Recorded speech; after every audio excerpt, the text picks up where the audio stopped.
The aura, the shift. The night Chicago noticed there's a certain kind of presence that doesn't need an introduction. You don't have to know the person. You don't even have to like them. But the second they enter a room, you feel it. That is the kind of energy Jennifer Hudson has always carried, an aura that doesn't beg for attention, yet somehow commands it anyway. Not loud, not forced, just undeniable. And when Jennifer Hudson appeared beside Common, the feeling wasn't just to celebrities dating. It looked like something heavier. Something that suggested decisions had already been made long before the public ever started connecting dots. Because fans have seen Hollywood relationships come and go. They've seen the staged paparazzi walks, the perfectly timed random sightings, the suspiciously coordinated interviews where every answer sounds rehearsed. But Jennifer and Common didn't move like that. They didn't move like a couple trying to sell a story. They moved like two people who had already written their own story privately and simply allowed the world to catch glimpses of it when necessary. No proving, no performing, no panic when cameras turned their way. Just calm. Just presence. And nowhere did that calm feel louder than on a night in Chicago that quietly changed how people looked at them. Not a red carpet, not a photo shoot. Soldier Field. This wasn't the Met Gala. This wasn't a movie premiere. This wasn't some controlled environment with publicists and carefully placed camera angles. This was Soldier Field, Chicago's iconic stadium. A place where emotions run wild and the crowd becomes its own living force. A place where you don't control the narrative. You survive the noise. The Chicago Bears were facing the Green Bay Packers, one of those matchups that carries history, hostility, pride, and pressure all at the same time. High stakes, national attention. The kind of night where every cheer feels like an explosion. And in the middle of all that energy, Jennifer Hudson and Common were sitting together. But not in the way people expected. They weren't trying to be cute for the cameras. They weren't clinging to each other to create a viral moment. They weren't leaning in for a photo op. They were simply close, calm, centered, present with each other, and that subtle closeness spoke louder than any dramatic public declaration ever could. Because there's a difference between new romance energy and this is established energy. And what people saw at Soldier Field wasn't the kind of closeness that comes from excitement and novelty. It looked like familiarity. It looked like comfort. It looked like a bond that had already been tested in private. The type of closeness that doesn't come and go when you watch a couple long enough. You start noticing patterns. Some couples move like they're constantly checking for approval. Some look like they're hoping the public validates what they feel. Some look like they're trying to convince themselves the relationship is real by convincing everybody else first. But Jennifer and Common didn't give that. They didn't behave like people building a relationship in public. They behaved like people protecting something already built. Even the way they sat, how relaxed the space between them, was felt like a quiet statement. We're good.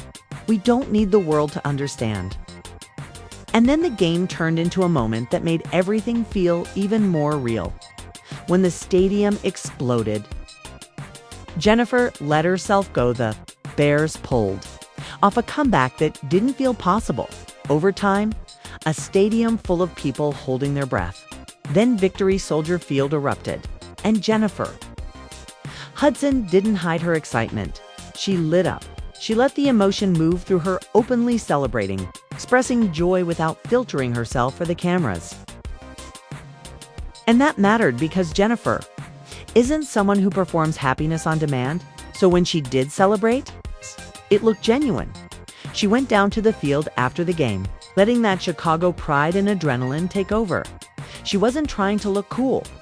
She was being human. And then the second part of that moment is what really caught people's attention. Common didn't just celebrate. He managed the space around her. Tommen followed. But his energy wasn't the same as hers. Jennifer was in full celebration mode, unfiltered, excited, alive in the moment. Common, meanwhile, was watchful. Not paranoid, intentional. He scanned the environment. He noted the crowd. He paid attention to security. He subtly positioned himself in a way that protected her without interrupting her joy. And that detail, the contrast, was what made people stop and look again. Because that isn't the energy of someone trying to be seen as a boyfriend.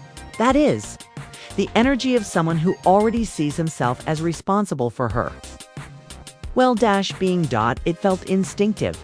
An instinct like that usually comes from a relationship that's deeper than what people see on camera.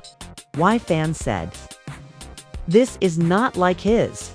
Past relationships, people who follow celebrity culture knew what this moment signaled. Common has dated publicly before. There's no point pretending he hasn't. But fans noticed something. The energy he carried around Jennifer felt different than what they remembered from his past relationships. With other partners, there was often an element of uncertainty. Like the relationship was still being tested, still being figured out, still being negotiated. But with Jennifer, it looked like certainty.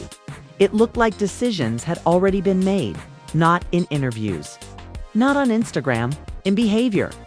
And for fans, that kind of signal is stronger than any quote. The quote that wouldn't leave people's minds: this wasn't the first time the public heard Common speak about marriage, but it was the first time he consistently attached that idea to one specific person, Jennifer Hudson. He didn't say it like a joke. He didn't say it like a vague possibility. He didn't soften it with maybe or one day the way people do when they're unsure.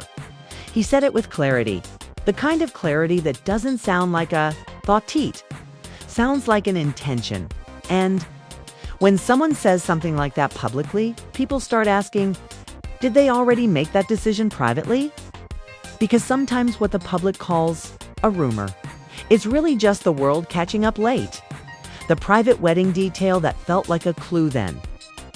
There was another moment that made observers pause. Common attended a private wedding of close friends as a groomsman, and Jennifer Hudson was there. With him, no spotlight, no press strategy, no staged leaks. Just quiet attendance.